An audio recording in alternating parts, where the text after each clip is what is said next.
The James Cooley Show, It's Your Life, can be heard every Sunday at 9 p.m. right here on The Answer San Diego. Life is full of circles, cycles, phases, and stages. It's your choice to ignore or embrace them. Motivational speaker, author, military veteran, and founder of the J.C. Cooley Foundation, James Cooley, and his guest will inspire and equip you to strive for your own greatness and overcome adversities.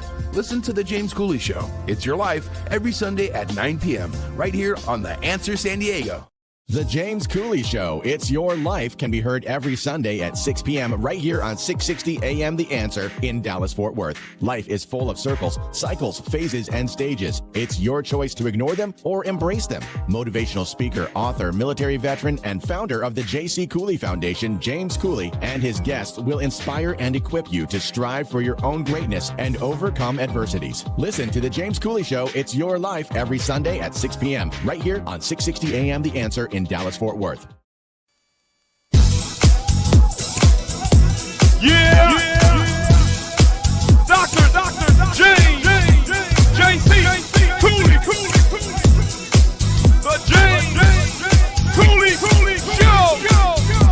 It's your life. Yeah.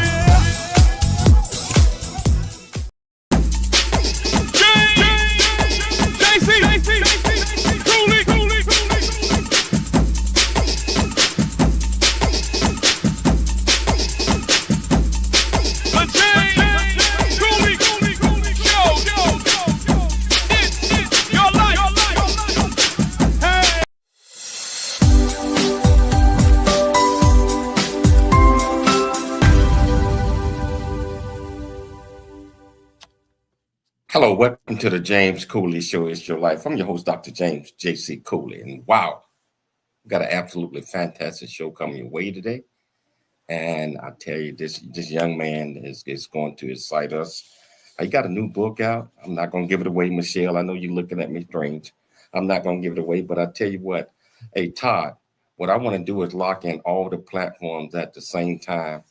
And then we're going to bring this great guest on. All right, here we go. It's that time. It's your life. Dr. James J.C. Cooley. Hello. Welcome to the James Cooley Show, It's Your Life. I'm your host, Dr. James J.C. Cooley. And hey, Todd, we got a good one coming up today, man. All right, looking forward to it. Oh yeah, I tell you, we're gonna talk about this young man book that he got out. Also, we gonna learn a little bit about him personally. But I tell you, Michelle, I'm excited about this guest. How you doing today? I'm doing good. It's beautiful days in the 80s. And, I'm excited about this guest too. We got a chance to talk to him a little bit before the show went live. And we're excited to talk about the new book that he has out. So let's roll with it. I tell you what, whichever platform that you're watching us on, if you want to be part of the show, whether it's E36 Television, Transfer TV, YouTube, LinkedIn, Twitter, Facebook, Rumble, welcome to the show. If you're listening to us on the radio, all you have to do is just pick up the phone and dial 1-888-344-1170. Again, that's 1-888-344-1170. Michelle, can you do the honors and introduce the title of the show, the purpose of the show, and introduce this fantastic guest? Yeah, so the title of today's show is called The Freedom Framework. So we're having a conversation with Jack M. Cohen. He's an author, founder, and CEO of Darkknight Ventures.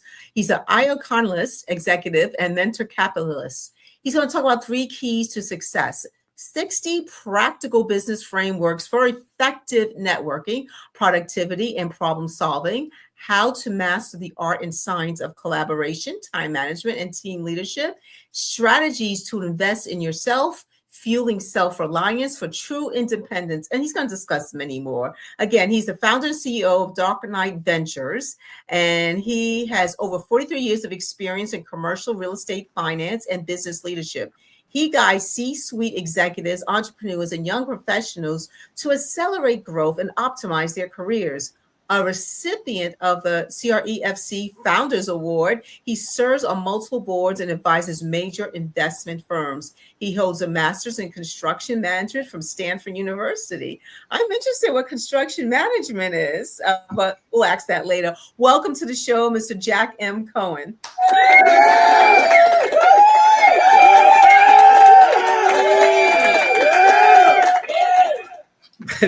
Thank you, Michelle. JC, what an energetic introduction. I wish I could bottle it.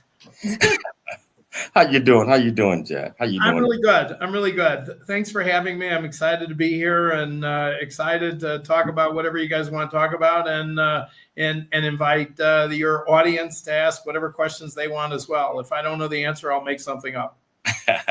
Jack, besides what Michelle had read on about your bio, can you tell our viewers and listeners a little bit more about you, where you grew up, why you're so passionate about what you're doing? Well, let's see. We could spend the whole time just doing that. So push me over if I go too long. I grew up in Chicago, Illinois, a northern suburb, Highland Park. I'm the oldest of 4 siblings, 3 brothers and a sister. When I was a little boy growing up, my favorite book was Curious George. And Curious George was always getting in trouble because the little monkey was kind of looking over the fence. And I have always been that way.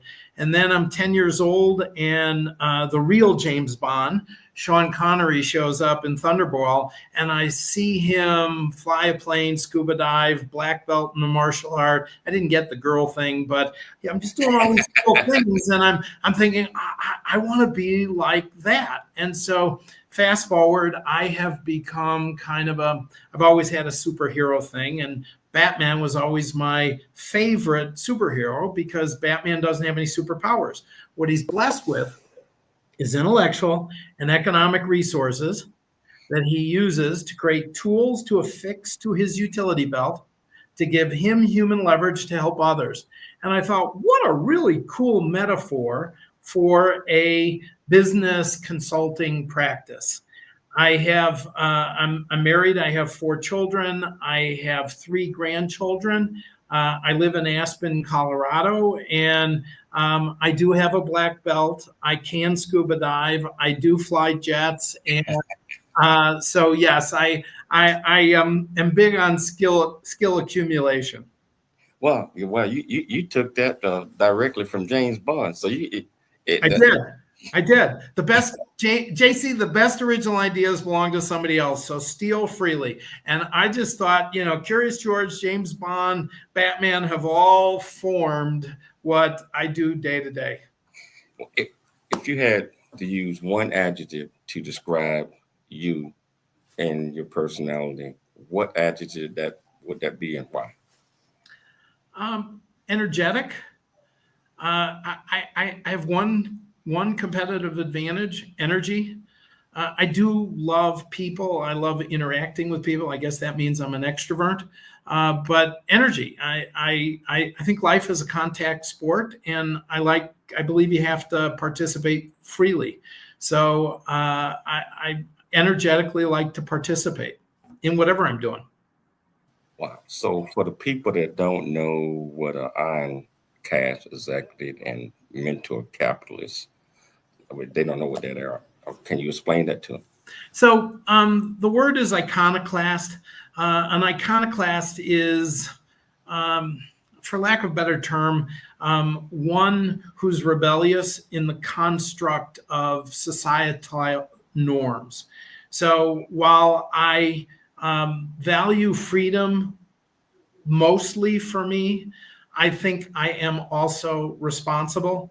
But just because somebody says this is the way we do it and this is the societal norm, I tend to think about things as, well, that doesn't make any sense, or that does make a sense, or that's a good idea, or that doesn't really land for me. Can we try something else? So iconoclastic is whether it's a noun or a verb, is kind of, I think about it as coloring outside the lines. Doing it your own way and not following the path of another. unless your path is Curious George, James Bond, or Batman. But how often do you get to merge those three characters in one interview? The mentor capitalist thing came out as I have had, always had kind of a pay forward, give back kind of orientation. And not everyone gets blessed in life to have good mentors. And so I have, instead of, whining, whimpering in the corner in the fetal position, that, oh my, I didn't have a mentor to follow, I took an iconoclastic path and twisted around with an opportunity that I can then help mentor somebody else. If somebody wasn't really there for me, can I help somebody else? And some of my practice is actually investing in the next generation of real estate entrepreneurs. So in that context, I am a mentor, but I'm a capitalist investing in them and in their business. So I'm big on words, and I'm big on playing with and playing on words. Wait, I can't hear you now. Something? That was me. I was on mute.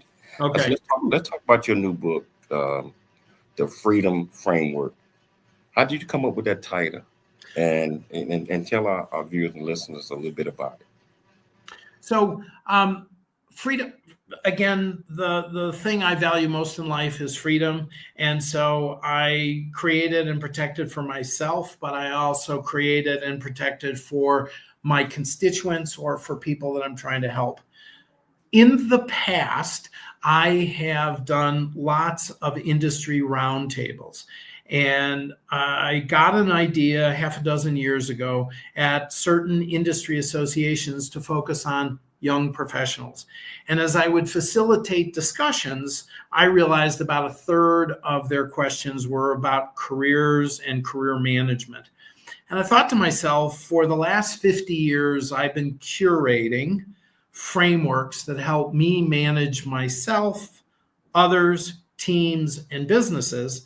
I thought, could I inventory all of those frameworks? Could I write a book that becomes a workbook for people? And when I had a writing coach who we got all done says, well, you got to have a target market. And I said, what is that? They said, we got to pick somebody. So I repurposed the book to target the young professional as a career self-management toolbook and kind of what you and I would refer to as self-efficacy skills, right? How do we get young people to be able to stand up for themselves and not play victim or oppressor, but own their own reality? And these are tools, frameworks. You could read the book, from beginning to end, or you could just jump in, read a chapter on a framework, and it may resonate with you, it may not. I don't have a view that everyone...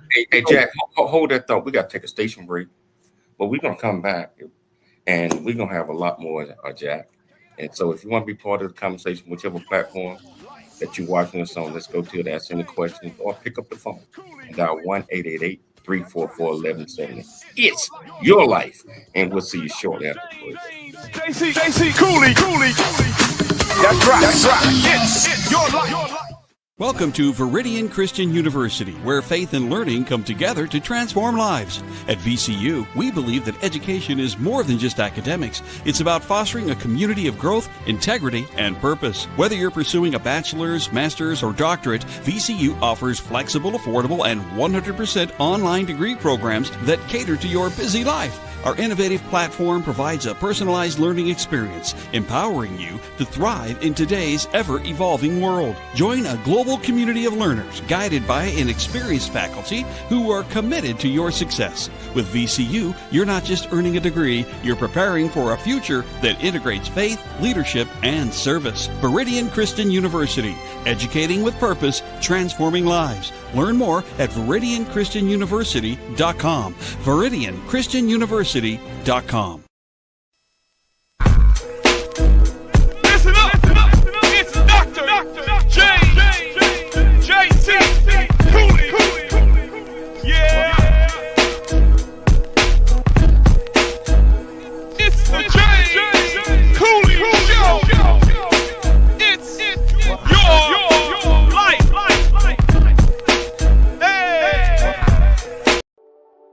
Noah Dingley here, producer of The James Cooley Show, It's Your Life.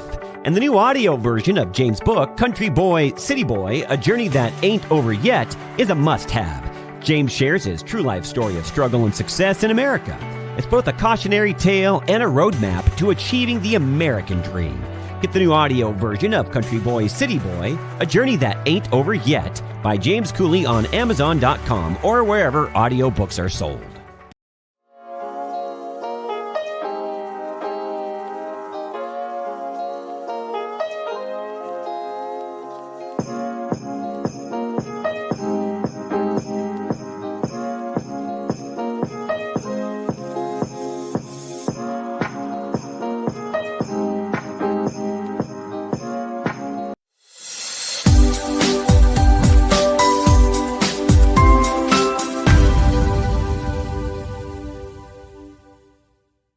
Empowering you to thrive in today's ever-evolving world. Join a global community of learners guided by an experienced faculty who are committed to your success. With VCU, you're not just earning a degree, you're preparing for a future that integrates faith, leadership, and service. Viridian Christian University, educating with purpose, transforming lives. Learn more at ViridianChristianUniversity.com. ViridianChristianUniversity.com. That's right. It's your life. Hello. Welcome back to the James Cooley Show. It's Your Life, and we talking about the freedom frameworks, and we got Jack M. Cohen that's educating us. On why he wrote this book, and we're gonna pick it back up from there. But if you want to be part of the conversation, just go to the platform, ask any question that you might have. I promise you we'll get you an answer. Or pick up the phone and dial 1-888-344-1170. Hey, Jack, I know we had to take that break, and you was explaining what the book is about, why you wrote it, and who inspired you to write this book. It was, really just, I guess if it was any one person, it was my oldest son, Jared, who I had. When the kids were little, I got tired of the fact, how little children will say, I'll tell them to do something and they'll say, why? And I got tired of explaining, and I would never do what my dad did, which was because I'm the dad and I said so. So I used to say to him, well, it's clear, it's on page 37 of the operating handbook. And eventually, my son wanted to know when I was going to write the operating handbook. So I actually thought about, in the book, keeping page 37 open for that, but decided that joke was just too inside. So it was just an opportunity to put in writing a curated list of frameworks and to tell a story that explained the frameworks through my interactions with my children as a father, my failures and nominal successes as a man and as a professional. Jack, you mentioned in your book about 3 keys to success. Can you kind of talk about those 3 keys and how they affect not only your business life, but also your personal life? So I think that there are 3 keys to success in any business. I think the key to the keys is you have to do it every day. And I think every day you need to acquire skills, accumulate experiences, and develop relationships. And it's in that construct that I wrote sections of the book. And so there's a skill transference, there is an experience sharing, and I'm telling stories about relationships that have been developed. But again, my bat cave, if you will, has always been in the commercial real estate finance world. But I think this is in any world. You should be always cross-training, always developing technical skills, business skills, human development skills. You should be throwing yourself into experience. I think life is a to-do activity, not a to-think activity. And as you do those things, you're doing them with others and you're developing relationships. That's, if somebody believed I was successful and asked for my key, it's because for 67 years, I've been acquiring skills, developing experiences, good and bad, and nurturing relationships. Those have been the three pillars that hold me up. Well, a part of those three skills, relationships, and, that also encompasses communication.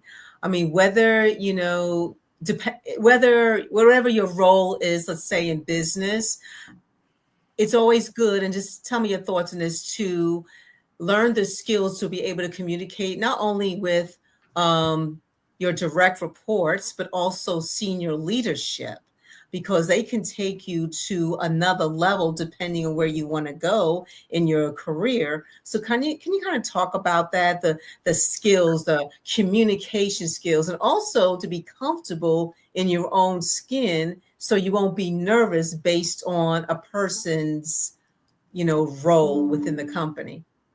Yeah.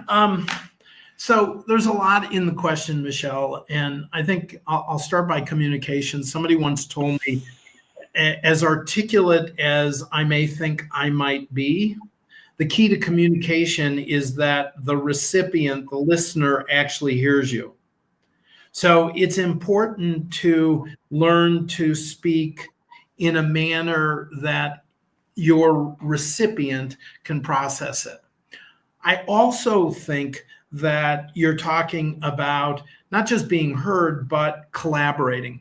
And it's interesting because when you think about collaboration, I joke that a lot of people in business believe that the trouble with you is you're just not enough like me. And if you'll just do it my way, then so be it.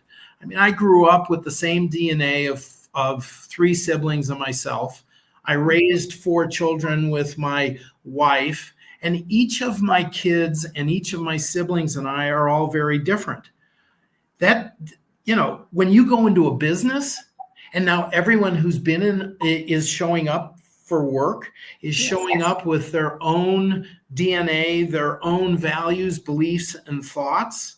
Communication and collaboration is an outgrowth of a collective vision, a collective mission, rules of engagement or norms. And I don't think there is a one size fit all. I think that organizations have to work on it, just like marriages. Wow. One of our viewers, Teresa Diamond, she sent a comment. She says, I'm wondering if you have ever thought about bringing your insights into the school system, that's like the education system. Have you done that before, or have you thought about that? I have thought about it a lot. And I, of late, have been teaching classes in the college and undergrad and master's program. I've taught at Northwestern. I've taught at Claremont. I've taught at University of Miami, University of Wisconsin, and the University of Denver. And I continue to be interested in that. It's interesting to me because when I talk about a presentation, I talk about the 3 rings. In the first ring is everything we know. The second ring is everything we don't know. And the third ring, what's out there. And it's really a setup. And the setup is in life, and I think this is tied to the school system, is that first ring is everything we know. And the second ring is everything we don't know. And I think higher education sells a bill of goods. They sell this belief that if I can expand the area of what you know, it will consume everything that you need to know to be successful. Therefore, there's nothing you don't know. It's garbage. The real growth is in that third ring where you don't know that you didn't know.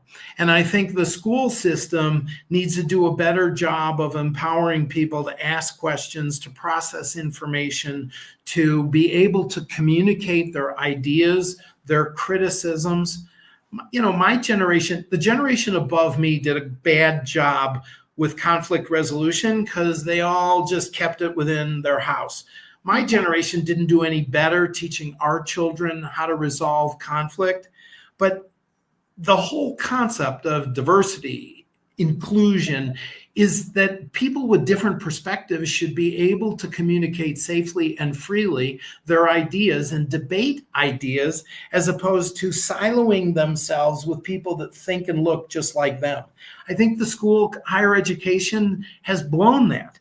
totally blown that. So I would love to have the opportunity to help people in that regard.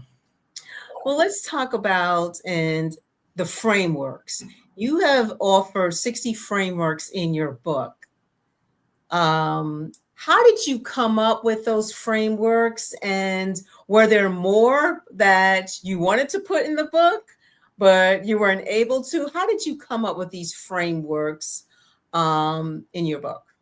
So really, it was me sitting down and kind of inventorying tools and sound bites that eventually got roughed out in writing and then got organized into different frameworks and tools that I could build on. I know that doesn't make any sense, but let me give you an example.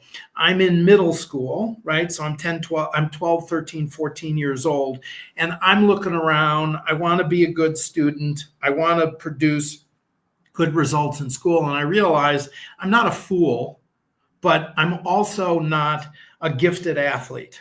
I'm not what the coaches would call a 5-tool athlete. So I am blessed with energy, so I'm going to outwork everyone. And I realized that if I develop a time management skill set, and started to attract tools so that I could have human leverage, the first framework I really brought together was my own belief about how to manage time. And I manage time, I think, really well for myself, but also for others. And through this, later on in life, I was working with a coach and I was overwhelmed by the growth of our business. I was getting a divorce. I had young children, and I was in a position of stress. And a guy named Stu Gall taught me the difference between context and content. Context gives meaning to content. And what he tried to get me to understand was a higher context of why I was doing what I was doing. And as soon as I understood that, the burdens of my travel, the burdens of my responsibility with my ex and with my children, and then eventually with my new wife and her children, the burden wasn't any less. But what's the military saying? Pain is mandatory, but suffering is optional. Hey, Jack, hold that thought. We got to take a station break. I don't want our viewers to miss the point. So when we come back, we're going to pick it up from there. And if you want to be part of the conversation, you can just pick up the phone and dial 1-888-344-1170 or go to the platform that you're watching us on. Ask any comments. I promise you we'll get you an answer. It's your life, and we'll see you shortly after the break. Life. Come on.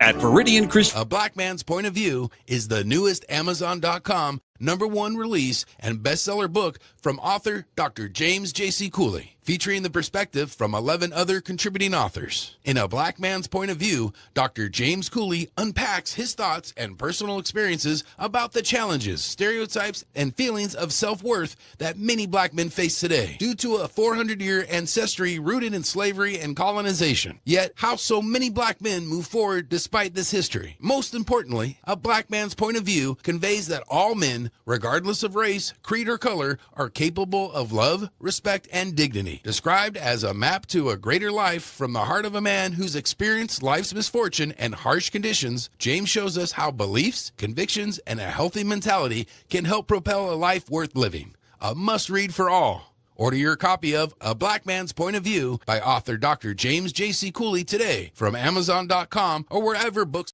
Cooley Foundation. Really get a chance to know who you are.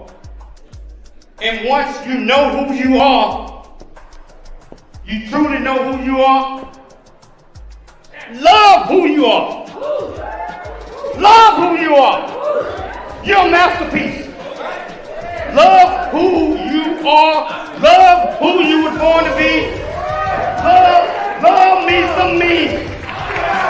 That's what I'm talking about. When you leave high school, you gotta know today or tomorrow, or hopefully today, what your plans are. Hopefully, there is no bad decision unless there is no plan.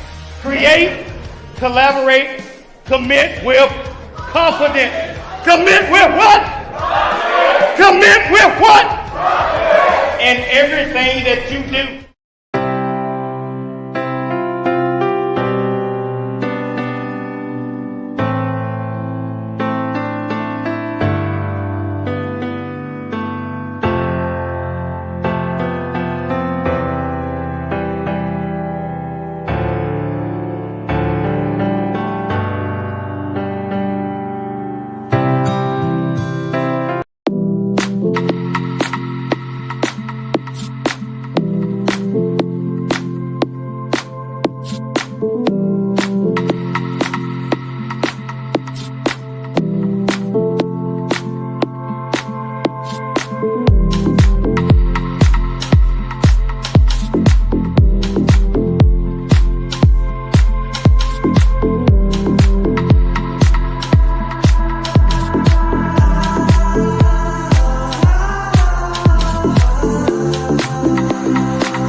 Hello, welcome back to the James Cooley Show. So, I'm sitting here just having fun with this conversation that we're having with Jack, and I can't wait to jump back into the discussion again.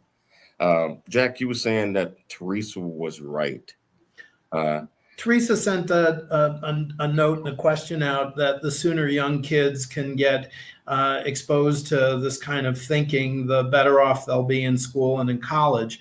And I think she's 100% right. And I think a lot of parents understand that, but also a lot of parents kind of get overwhelmed and assume the school system is going to teach them that. And I'm not sure that the school systems are geared to teach curiosity and self-management and self-efficacy. And I don't know if that's the failure of parents or that's the failure of school or a combined suboptimal state. She just sent another message during the time that you were chatting, and I got it on the screen. Read it, Michelle. Yes. This teaching will be a great gift to children. It will assist them with study, discipline, and contribute to their lives that are immeasurable. Thank you for your wisdom. My pleasure. I don't know if it's wisdom or hard-earned losses that you learned then from. Well, I tell you, well-spoken is wisdom all the way, because we go through trials and tribulation. We get knocked down. We have to get back up. We have to learn.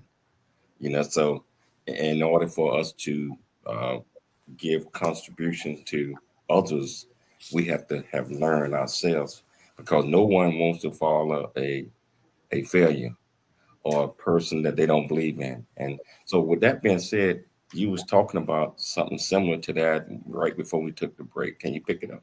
The 3 circles. So when I try and encourage people to when they're in a training session, to turn off their internal filters. I want them to experience that their growth happens in the ring where they didn't know that they didn't know. That's why I think it's so important to experience life as opposed to watch it from the sidelines. It's why I believe life is a to-do activity. It's a contact sport. You got to participate freely. And I think people either try and avoid pain or avoid a bad experience by overthinking. They try and take that first circle. I know this. Can I grow my knowledge, that area of that circle, into the area of what I don't know? And I think that's suboptimal. You can't possibly know everything. You can't possibly be prepared for everything. So can you, in fact, put yourself in an open energy state where you can experience what you didn't know, And now you're open to learning, to experiencing, to developing relationships. One of the most things in your book is basically identifying who do you want to be and what your goals and your purpose is. Why is that so important? I think that the chapter you're referring to really talks about be, do, have. So many people in life say, oh God, if I only had blank, then I can do what I want and then be happy. It kind of doesn't work that way. I think you have to have a sense of who you are and what you want to be. And if you want to be blank, start doing those things and you will have what you want. So then the question becomes, well, what do you want to be?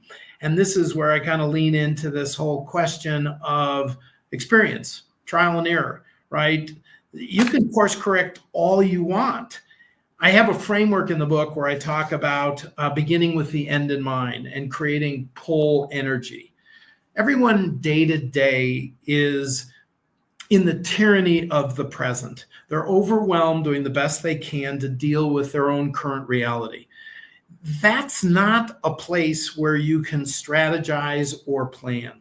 So I talk about finding a time of the day, a day in the week, where you can pick a point in time in the future and you can fantasize fully about an intended future you want to be. You want to do, you want to have, you want to experience. And if you can inventory all of those elements, that becomes a vision, right? In Alice in Wonderland, Alice is running across the chessboard and the rabbit stops her and says, where are you going? And she says, I don't know. And the rabbit says, well, if you don't know where you're going, any path will get you there. I think a lot of people today don't fantasize enough about the future they want. And I'm talking about 3 years from now, 30 years from now, when they turn 30, 40, or 50. And the beauty of this is you can redo this framework at any time and course correct. But if you have an intended future, and then you can go back and really inventory your current reality, then it's obvious where you have to bridge the gap and build a plan. Let me give you an example. If my intended future is all I really want is to own a scuba diving shop in Portugal, and I look at my current reality and I say I'm a licensed scuba diver, but I can't speak any language other than English, it would make sense for me to make an action plan to learn Portuguese.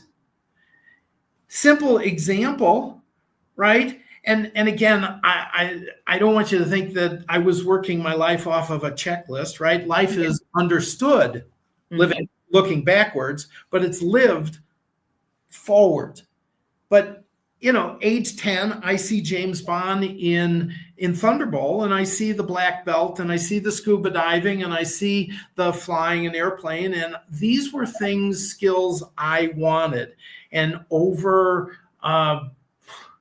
it's really over a 50-year period, I'm licensed to fly an aircraft. I fly a jet single pilot. I have a second-degree black belt, rock climbing, motorcycles, whatever it may be. These were things that I wanted as part of my utility belt to one day be Batman. I'm not suggesting I'm right. People can laugh about it, but it's a byproduct of creating pull energy by fantasizing a future you want to be, setting that as your context, and now build a plan, right? Plan your work your plan. Wow. Let's go on. I mean, your book has so many different topics. Let's talk about self-worth and net worth, techniques to increase those, and how is self-worth and network interrelated? So thanks for going to that. And it's a little bit of a play on words, but let me try and explain. Remember the 3 keys to the success: acquire skills, accumulate experiences, develop relationships. I think the most valuable asset any human being owns will own isn't their house, isn't their car, isn't their stock portfolio. It's themselves. Think about it. When we think about investments, we think about creating or investing in an income stream. But when we are employees and an employer will pay us a salary to do a job, if we can accumulate skills, acquire experiences, develop relationships to make ourselves more valuable to an employer or to a customer, they will pay us more. As they pay us more, what is that income stream worth? So if I'm going to buy a building that has a net income of $100,000, I may pay 20 times that. I may pay whatever that value might be. Why wouldn't that equate to the same thing as a human being? I own myself.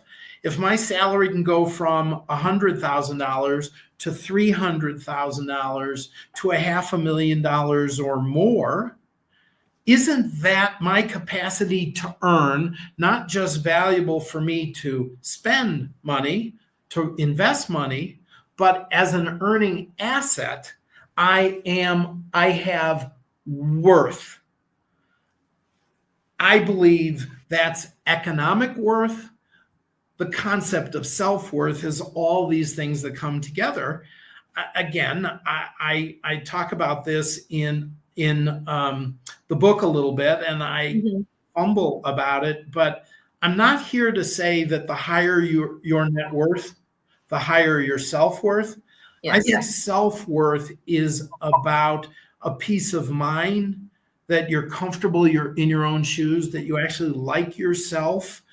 I don't mean narcissistically, that you have worked hard to accomplish something, whatever it is, good grades, whatever. But now you feel confident, and maybe you have put savings in the bank, maybe you have earnings to help you. All of those tie self-worth and net worth together. Hold that thought. We got to take a station break, but we're going to come back. We're going to pick it up. This is so intriguing. And I tell you what, it ain't too late to be part of this conversation. Just go to the comments on whichever platform you're watching this on. Ask any questions. I promise you, Jack will get you an answer.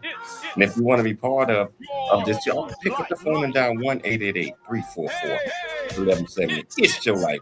We'll see you shortly after the break. With Dr. James. There's much truth in a journey that ain't over yet, as all of us journey through life's precious gift of time, just like I have. In the new audio version of his book, Country Boy, City Boy, A Journey That Ain't Over Yet, you can join James as he shares his true life story of struggle and success in America. It's both a cautionary tale and a roadmap to achieving the American dream. This is a must listen for anyone who thinks they're stuck in life or needs to understand that their current situation is not their final destination. Country Boy, City Boy, A Journey That Ain't Over Yet is the unfiltered truth to provide hope for the future by challenging you to refuse to become a victim of life's circumstance and dare to become an overcomer, because a bigger, better, and more impactful life awaits you. Get the new audio version of his book, Country Boy, City Boy, A Journey That Ain't Over Yet by Dr. James Cooley on Amazon or wherever books are sold. At Viridian Christian University, we believe education is more than just a degree. It's a pathway to a purpose-driven life. Whether you're advancing your career, pursuing a passion, or building a new future, VCU's 100% online programs give you the flexibility to learn on your terms, anywhere, anytime. With expert faculty, personalized mentorship, and a faith-centered approach, you'll gain the skills, knowledge, and leadership you need to make a lasting impact. VCU offers bachelor's, master's, and doctorate degrees, each designed to empower you for success in today's fast-changing world. Join a global community of believers, learners, and leaders. Ready to start your journey? Viridian Christian University, transforming lives, empowering futures. Visit us at ViridianChristianUniversity.com. That's ViridianChristianUniversity.com.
please you, but you got to have these 4 C's. Create, collaborate, then you commit with confidence. Create, collaborate, then you commit with confidence. It's the 4 C's. Gotta have these, oh yeah. It's the 4 C's.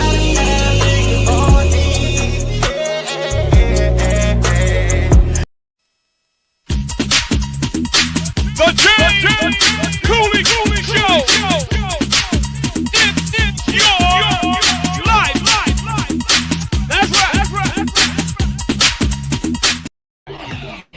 That's right. Dr. James JC Cooley. Hello, welcome back to the James Cooley Show. It's your life. Hey, Todd, I would love to get your perspective on this conversation. Great show, great guest, and I can't wait to hear more. Oh, absolutely. You know, but before we get back to the guests, I want to talk about this university. Yes, I'm the chancellor of Viridian Christian University. Wow, we offer 30-degree programs. We offer bachelor's, master's, doctorate, and if you're great in what you do and you're doing things for the community, doing things for the world, we honor people with honorary doctorate degrees. So I tell you what, if you're looking to further your education, our program is 100% online right now. All you have to do is just go to Viridian Christian University, look us up, and I tell you what, I think you're going to be excited. You know, I want to get back to this conversation. Michelle, wow, this guest right here is incredible. I got to have him back on the show again. I mean, if his schedule permits. Yes, most definitely. It would be my pleasure. I'm sure I'm talking too fast. No. You're not. I mean, I'm telling you, just like my great buddy Teresa Diamond.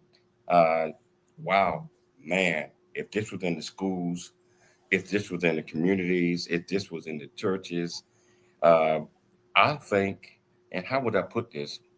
I think we can create and better educate our youth, our young adults, our communities, everybody. And bring them up, and help lift them up, that they are purpose driven. Yeah. Purpose driven, you know, and that's Rick Warren, by the way.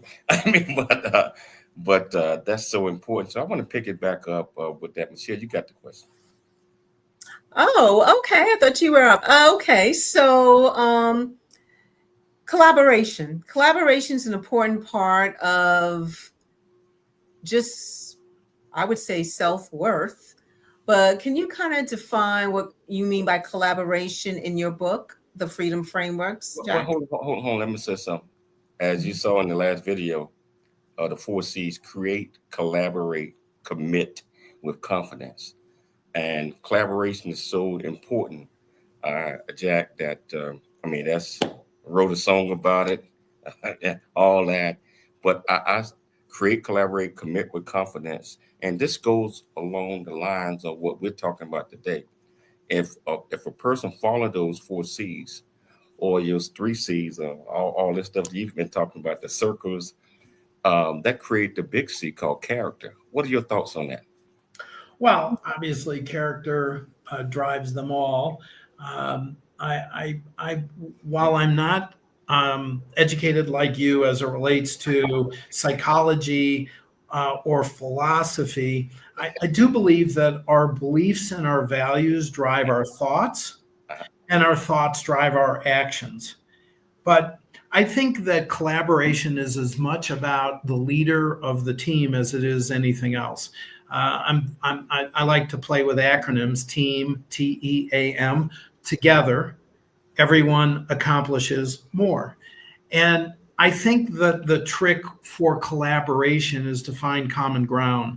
We can't do it my way because I wasn't brought up the way you were brought up. And we can't do it your way because I wasn't brought up the way you were brought up. So we have to come up with the way the business, the platform, the team will interact with one another. And I think character starts, but respect, honor, integrity. I'm a big believer in the concept of radical candor. A woman by the name of Kim Scott wrote a book about this. I find that a lot of people care deeply about people, but they're uncomfortable speaking their truth directly. Kim Scott talks about radical candor in that context as somebody who likes people but can't be direct, has a ruinous empathy. And I think direct conversation with frameworks, there's a framework I have in the book that was taught to me on conflict resolution, how to really talk about my experience and not to point a finger at you. But I think collaboration is about finding rules of engagement for members of the team to interact in an acceptable manner. And I don't mean not yelling or screaming, but one of my pet peeves are meetings that start on time. So when I'm involved running a meeting, everyone I know in my world shows up on time. And they may not show up on time to other people. They just know I'm going to start the meeting. And if they're not there, I'm not backtracking. It's as simple as that. Wow. I just see Teresa, she agreed that this man can change the paradigm of learning. And thank you, Teresa. Man, I tell you, man, you are very, very good at what you do. Thank you. So you mentioned developing a unique professional identity using specific strengths and weaknesses. How can someone embrace their weaknesses and turn them into strengths? Well, work on them. It's interesting because Sun Tzu in The Art of War, when he has a framework on this where he basically, if you're going to attack the enemy, attack them on their strengths and beat them at their best as opposed to their weaknesses, right? I think one of the problems with people is we all show up every day with a mask and maybe body armor on.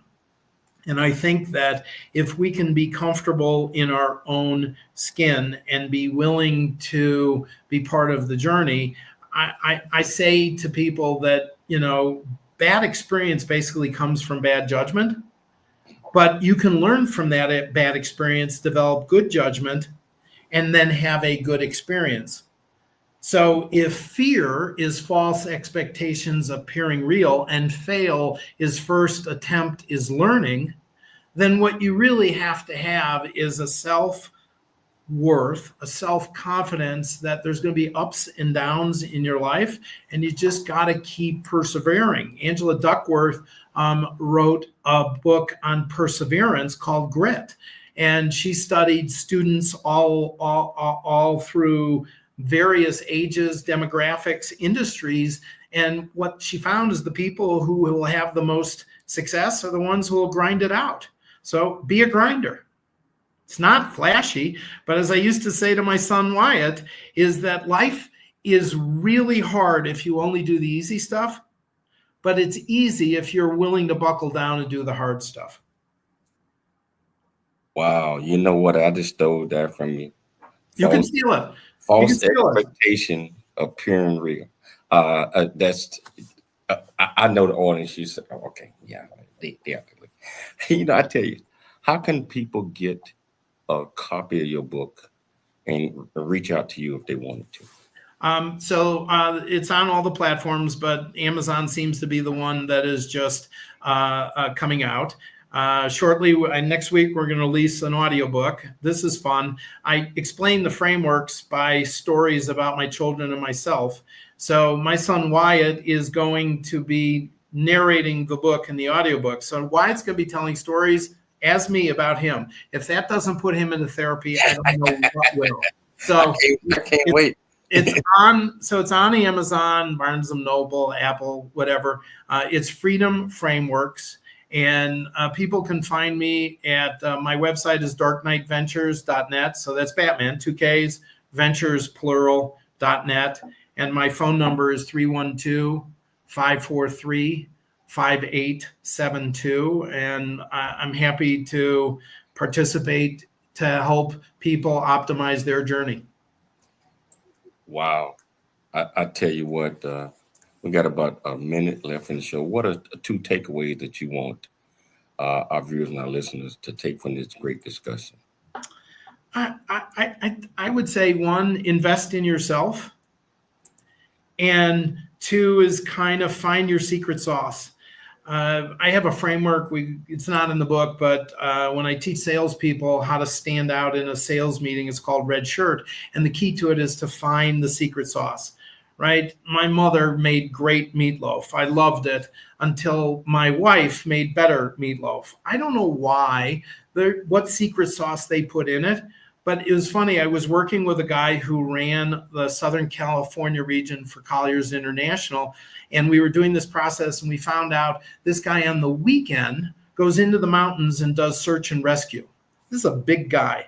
And when I found that out, that he has the skills and the interest to help people in survival situations, I can't remember his name, but we referred to him as the Saint Bernard. And wouldn't you want to go work for a guy like that, who in his free time is helping people survive an accident? So wow. We out of time right now, but wow, man, I would love to have you back on the show. This was absolutely fantastic. So looking forward to getting you back on soon if your schedule permits. I'd like to thank Dr. Michelle Cooley for putting together another absolutely fantastic show. I'd like to thank my producers in San Diego, especially Todd Pirate, always there. And my viewers and our listeners, always dream big, think big, and be big. We'll be back tomorrow, same time, same place. It's your life.